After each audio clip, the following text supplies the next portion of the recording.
Los muertos no deberían volver. Ese algo no era ni Dios ni el diablo, aunque provenía de lo que debe ser lo más cercano a ese gran más allá del que hablan las escrituras religiosas. Sabiendo lo que sé, desearía nunca haber nacido, porque esa es la única forma de escapar de todo esto. Desde el momento en que existimos, no hay salida, y he sido maldito por mi pecado de desafiar la naturaleza a enfrentar el lugar que viene después de la muerte, un lugar ya lo suficientemente tortuoso, incluso para aquellos que sí siguen las enseñanzas de la Biblia. Pero para nosotros será mucho peor. El 31 de enero del 2025, mis colegas y yo fuimos testigos de un evento que no puede ser explicado por las leyes de la naturaleza, o al menos, no por nuestras leyes. Con eso me refiero a que hay hilos ocultos que mantienen unida nuestra realidad, hilos que ni siquiera la ciencia futurista de esta agencia ha logrado explicar, hilos que nos conectan con lugares más allá de la realidad, hilos de magia, según nuestras mentes primitivas. Y digo todo esto siendo bioquímico, un hombre pragmático, ateo y, esa es la peor parte, ninguna religión contempla lo que experimentamos. El sujeto de prueba 147 murió el 26 de enero y fue resucitado el 31 del mismo mes. No era alguien especial, un hombre común que murió de una forma extraordinariamente horrible durante una caminata. Tropezó y se golpeó la cabeza contra una roca, sufriendo un traumatismo craneal fatal. El sujeto 147 fue uno de muchos sujetos recientemente fallecidos que participaron en este ensayo médico. Un ensayo orquestado por una rama gubernamental sin nombre. De cierta forma, intentábamos conquistar la muerte, pero no se trataba tanto de alcanzar la inmortalidad como de revertir eventos trágicos, como la herida en la cabeza del sujeto 147. Utilizábamos tecnología muy por encima de cualquier cosa accesible en el mundo moderno, el mundo público, de las máquinas y la medicina. El 147 era uno de tantos sujetos aparentemente destinados al fracaso. Trabajamos incansablemente para revivir al paciente, pero pasaban los días y su cuerpo se descomponía. Aún así, luchábamos contra la naturaleza, reparando los daños en la piel, el cerebro, los pulmones, el corazón y demás. El tiempo era esencial. Después de todo, incluso nuestro procedimiento científico avanzado tenía limitaciones. En cualquier hospital público te dirían, después de unas pocas horas, que un paciente fallecido no puede ser revivido. Pero esto no era un hospital público, era un lugar profano, y por nuestro acto de desafío contra el mundo natural y contra ese otro lugar, mis colegas y yo arderemos en un sitio más oscuro que el infierno. Ya ni siquiera creo que el infierno exista, para ser sincero. Creo que es una fantasía suave y acogedora que nuestros antepasados inventaron para disfrazar el verdadero más allá de algo mucho peor. No quiero desviarme demasiado con tangentes sobre ideologías religiosas. No sé si algún texto sagrado tiene razón. Todo lo que sé es que hay algo. Lo he visto. He visto a dónde van las almas a descansar. Existe el más allá, debajo, encima y entre los mismos átomos de nuestra realidad. Por eso algunos aún sienten la presencia de sus seres queridos fallecidos. Después de incorporarse bruscamente a las 7:17 p.m. del 31 de enero, el sujeto 147 no dijo nada profundo. Todo lo que el hombre sobre la mesa de operaciones pudo decir fue un aterrador: ¡No! ¡No! ¡No! ¡No! ¿Qué han hecho? ¿Qué han hecho? ¿Qué han hecho? ¿Qué han hecho? ¿Qué han hecho? ¿Qué han hecho? ¿Qué han hecho? Una docena de personas se quedó boquiabierta al contemplar su creación. Éramos brujos y hechiceros de la ciencia, mirando al 147 como a un espécimen en una placa de Petri, en vez de como a un ser humano. Para ese punto, el sujeto 147 debería haber sido un cadáver hinchado, pero la putrefacción había sido detenida o incluso revertida por la brujería médica y tecnológica de nuestros doctores. El sujeto 147 era una maravilla médica, de eso no hay duda, pero estábamos olvidando que también era un ser humano, un alma. Permanecí sin palabras al costado del cuarto, observando sin rumbo mientras mis colegas se apresuraban hacia la mesa. La resurrección siempre había sido el objetivo, pero yo solo la había concebido como algo hipotético. Me costaba aceptar la realidad de la situación. La siguiente transcripción proviene de un video grabado ese día, una evidencia que, al igual que todo lo que he contado, está clasificada. Pero nada de eso importa ahora. Todo palidece ante el gran más allá. Esta es una grabación que tiene el sujeto 147 con el Dr. Thatcher en la sala de pruebas. Recomiendo absoluta discreción.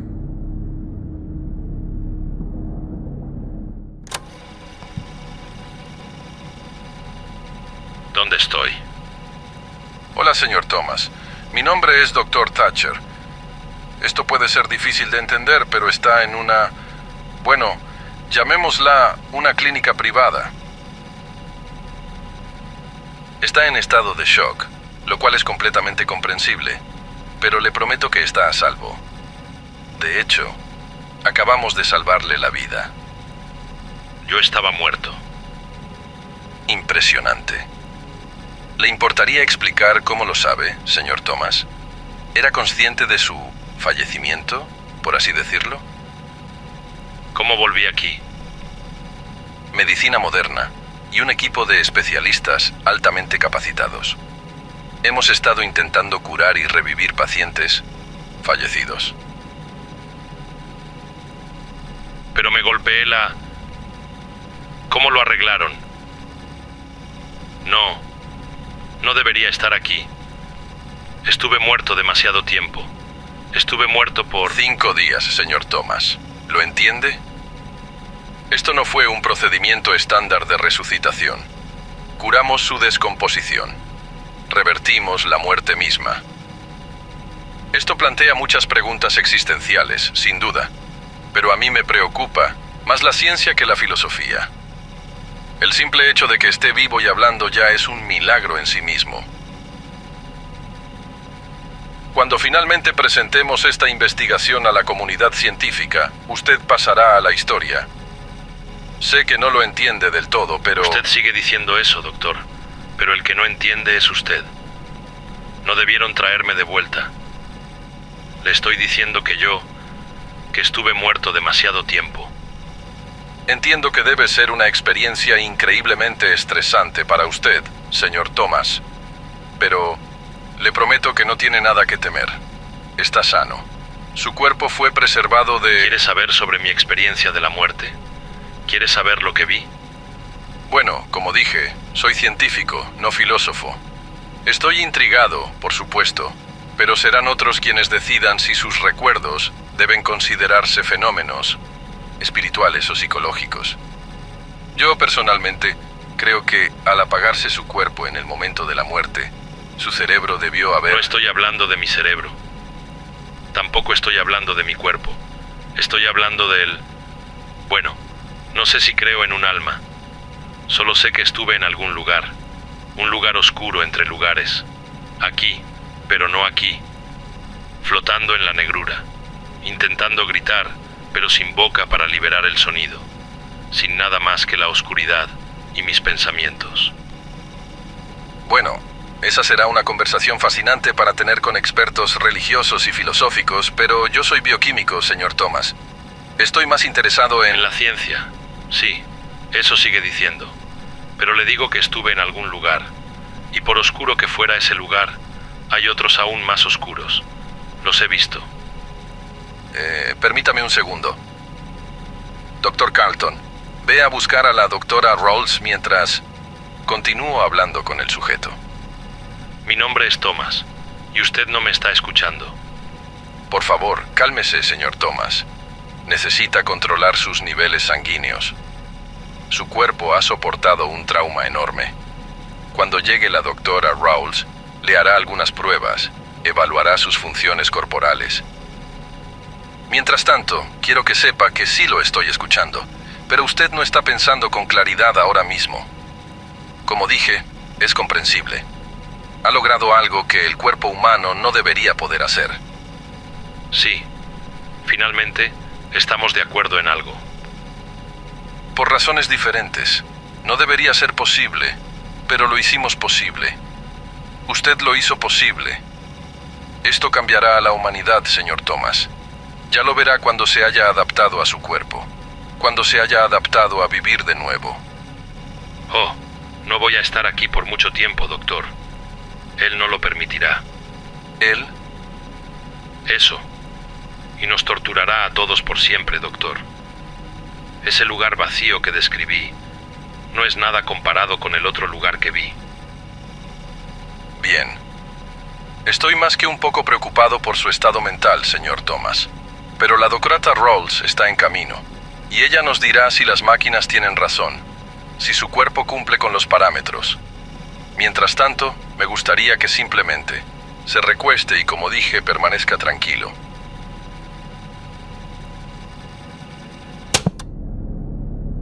Por supuesto, no todo fue transcrito, y ciertamente no todo el horror que siguió. En primer lugar, la transcripción no incluye la conversación que tuve con la doctora Glenfield. Estábamos apoyados contra la pared lateral del cuarto, dejando espacio al doctor Thatcher y al sujeto 147 mientras hablaban. ¿Qué crees que le pasa? Me preguntó Glenfield en un susurro, antes de señalar con la cabeza al paciente. Por un momento pensé que podría estar hablando del doctor Thatcher, y eso me hizo sonreír levemente. No lo sé, pero nada de esto parece correcto, ¿verdad? Los signos vitales del hombre están bien. Bueno, deberíamos esperar a que la doctora Rawls lo confirme, ¿no? Asentí. Supongo que sí, pero todo parece estar en orden. Sus facultades mentales deberían estar bien. No sabemos cómo debería estar. Señaló. Esto es territorio desconocido, doctor Thornton. Tal vez el paciente tenga razón. No hablas en serio. No te imaginaba del tipo religioso. Ella chasqueó la lengua. Esto no tiene nada que ver con religión. Hemos llevado al cuerpo humano más allá de sus límites. Sí, quizás hayamos detenido los efectos de la descomposición, pero nos tomó 5 días resucitarlo. 5. ¿Y si nos perdimos algo? Algo puede ocurrirle al cuerpo humano después de la muerte. Algo que no deje camino de regreso. Negué con la cabeza y señalé al 147. Él regresó. Sí, pero ¿y los efectos a largo plazo? ¿Qué le hemos hecho? Tú querías formar parte de este proyecto. Creo que cambié de opinión. Declaró en voz baja, con los ojos vidriosos mientras observaban al paciente con bata azul y mirada atormentada en la mesa de operaciones, el paciente que se negaba a recostarse. Algo no está bien en su rostro. ¿No ves ese miedo en sus ojos? Creo que cualquiera estaría asustado en esta situación. Es natural que...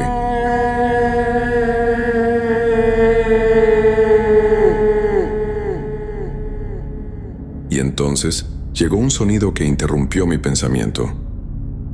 Su tono era por imposible que parezca a la vez grave y agudo, tanto atronador como estridente. No eran 2 sonidos, era uno solo, envolvente. Un alarido penetrante que atravesó las paredes, el suelo y el techo de nuestro quirófano. Un sonido acompañado por un cambio en el aire, como si algo hubiera oscurecido la habitación, aunque las luces no parpadearon. La electricidad no se cortó. Algo pesado flotaba en el aire. ¿Qué demonios fue eso? dijo un médico mientras el cuarto se llenaba de jadeos. El Dr. Thatcher levantó las manos. Todos, cálmense. Recuerden que están realizando pruebas H76 en el piso de arriba. Eso no vino solo de arriba. Respondió el mismo médico entre los murmullos. Vino De todas partes. Completó el sujeto 147 con un débil gemido. Está aquí. El Dr. Thatcher intentó imponer normalidad y cohesión mientras la gente comenzaba a murmurar nerviosamente. ¿Puede alguien ir a buscar a Carlton? Ella debía traer a Rawls. No debería tomarles tanto caminar por un pasillo. De repente, el sujeto 147 dejó atónito a cada médico en la sala al lanzarse hacia el carro de operaciones. Se abalanzó, sin previo aviso, hacia el bisturí que descansaba tentadoramente en la bandeja.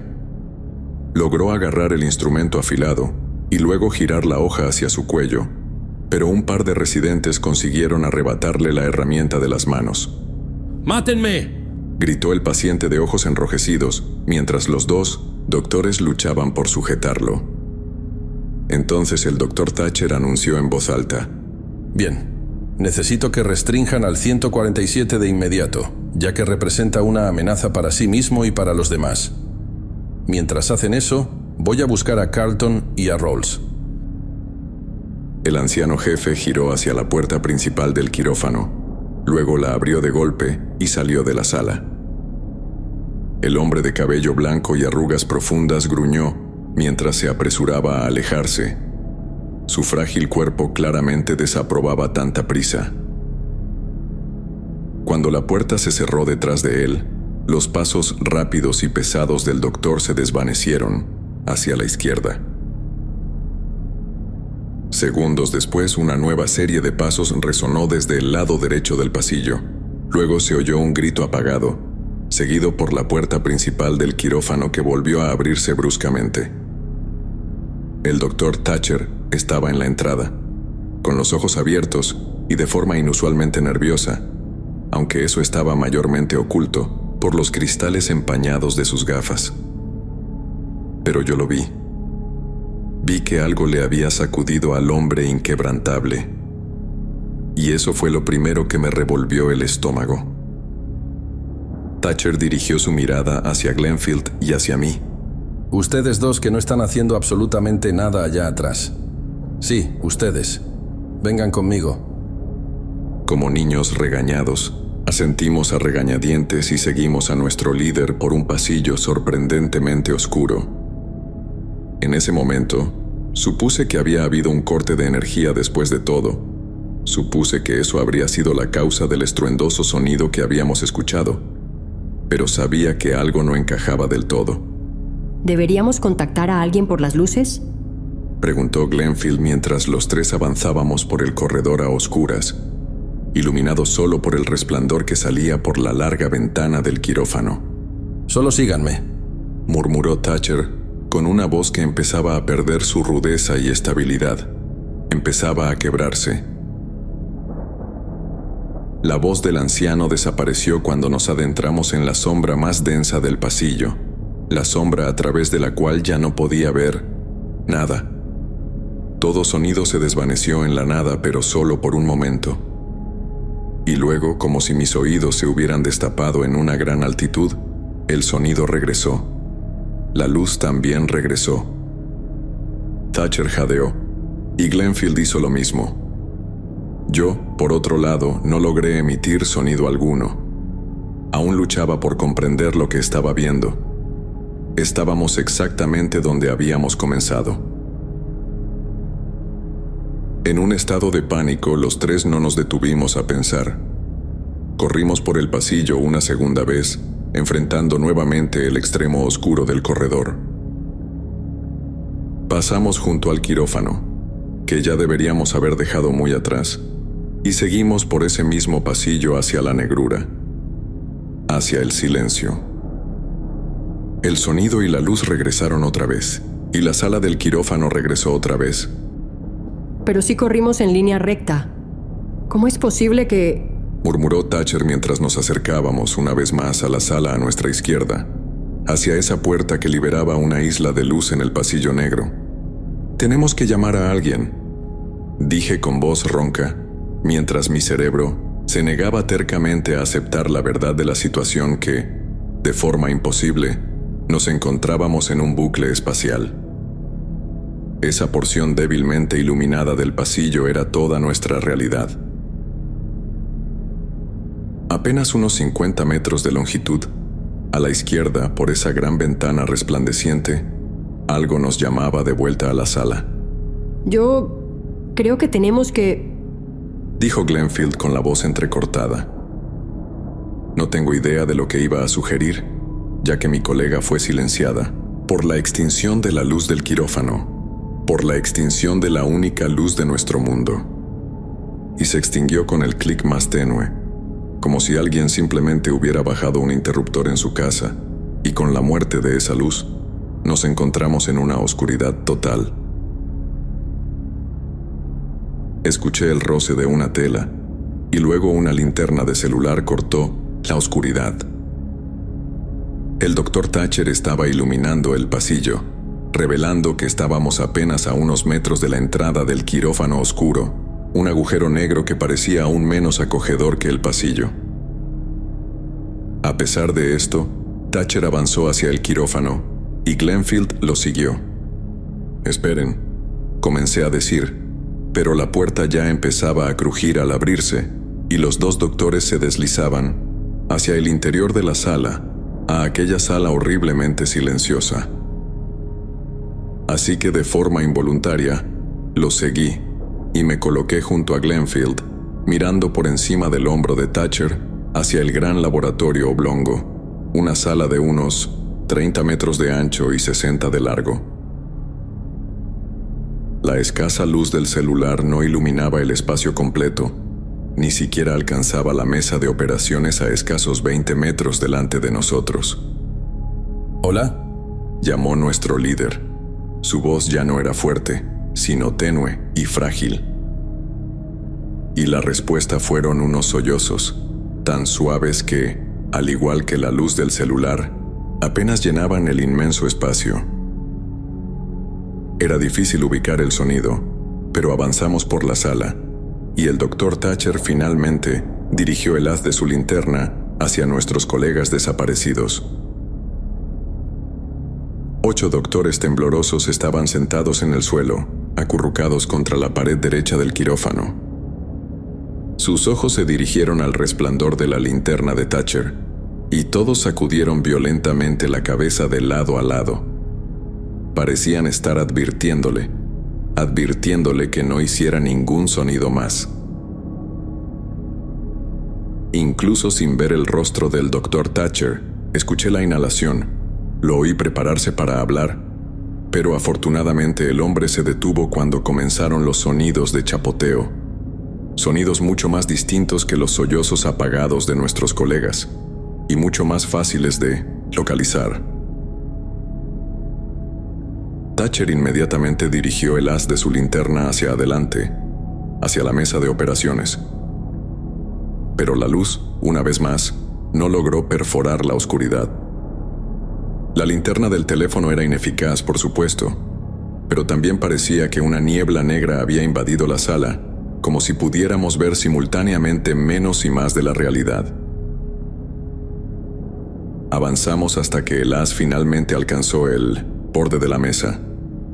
Finalmente alcanzó al sujeto 147. En el momento en que la luz tocó su cuerpo, el chapoteo cesó. Solo vimos el perfil del sujeto 147 y me alivió descubrir que su rostro no había cambiado mucho. Sus ojos parecían más vacíos, tal vez, pero nada más. Estaba sentado y mirando hacia la pared derecha. Pero cuando Thatcher, temblorosamente, apuntó la linterna hacia esa pared derecha, los tres exhalamos aliviados. El sujeto 147 no estaba mirando nada en absoluto. Aunque aún me pregunto si, cuando Thatcher comenzó a mover la linterna de vuelta hacia la izquierda, vi algo. No duró más de un cuarto de segundo. Una línea negra, 3 púas curvas que brotaban de su extremo y que se desvanecieron en el aire. Casi parecía un brazo delgado y unos dedos, pero ya había visto demasiado que no comprendía y no creía poder soportar más. Así que lo descarté. Lo descarté como una sombra proyectada por la linterna, aunque eso no tiene mucho sentido, ya que la cosa desapareció de la vista más rápido de lo que el haz de luz se desplazaba sobre las superficies. A mis ojos, algo se estaba escondiendo. Estuve fuera demasiado tiempo. Susurró el paciente atrayendo nuestra atención. Cuando el Dr. Thatcher iluminó nuevamente el rostro del paciente, este había girado todo su cuerpo hacia nosotros en un ángulo diagonal incómodo, con sus dedos aferrados con fuerza al borde de la mesa. Sorprendentemente, el hombre se había quitado la bata en los pocos segundos en que habíamos apartado la mirada. Lo había hecho de forma inquietante, con una rapidez y silencio inexplicables. Y cuando nuestros colegas comenzaron a sollozar, con más fuerza, comprendimos por qué estaban temblando contra la pared, llenos de miedo. En el lado derecho del paciente, su brazo y pierna ya no estaban. Pero no eran muñones ensangrentados. Eso habría sido horrendo y repugnante, pero demasiado natural, demasiado explicable. En los extremos de los muñones, de apenas 1 pulgada de largo, había pliegues de piel engrapados, como si las extremidades del hombre no hubieran sido amputadas, sino aplastadas entre 2 paredes, 2 capas invisibles de la realidad. ¿Por qué no me dejaron morir?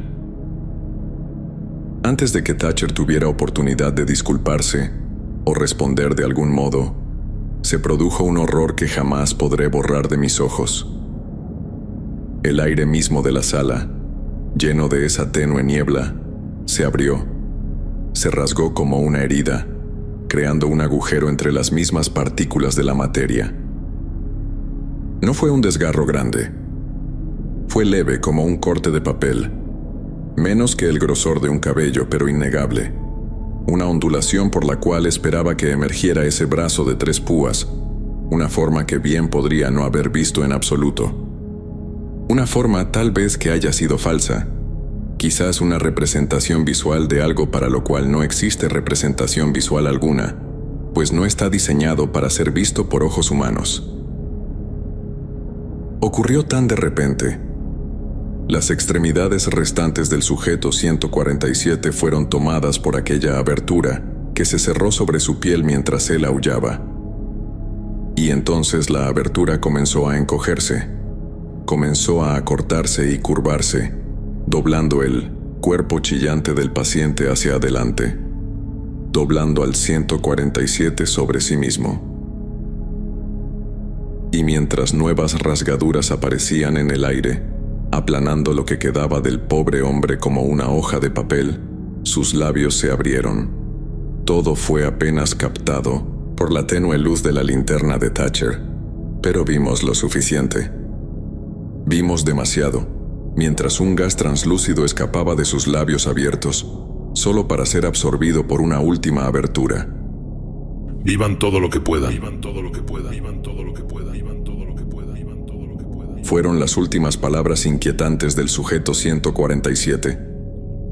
Y entonces lo último de su rostro dejó de ser algo en absoluto, sin dejar nada en la mesa de operaciones que probara que alguna vez estuvo allí, ni siquiera la sustancia gaseosa que Glenfield más tarde llamaría su alma. La niebla se disipó con un gran estruendo, muy similar al anterior, y la luz regresó en el pasillo exterior al igual que al resto del lugar. Nos tomó bastante tiempo salir a explorar, por supuesto, pero lo hicimos. Y de inmediato pusimos fin a todos los demás experimentos con sujetos fallecidos restantes.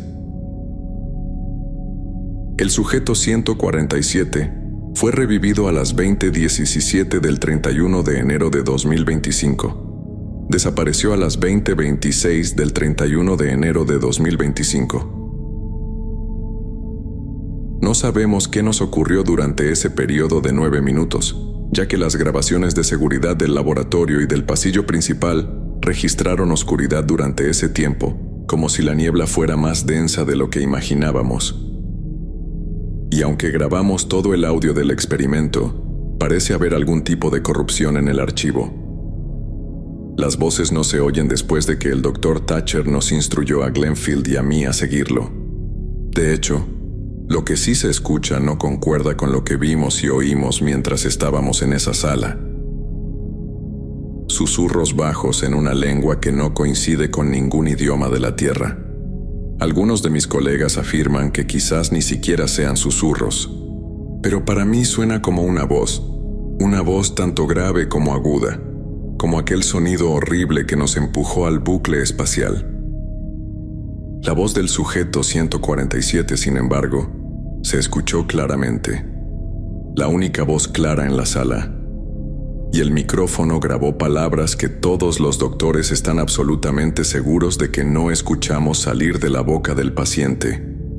Líbralos del abismo, líbralos del abismo, líbralos del abismo, líbralos del abismo, líbralos del abismo, líbralos del abismo. Gritó momentos antes de plegarse hasta desaparecer. Hablaba de ese otro lugar. Lo sé. El lugar peor que su tortura eterna de vacío. El lugar que me reclamará cuando muera.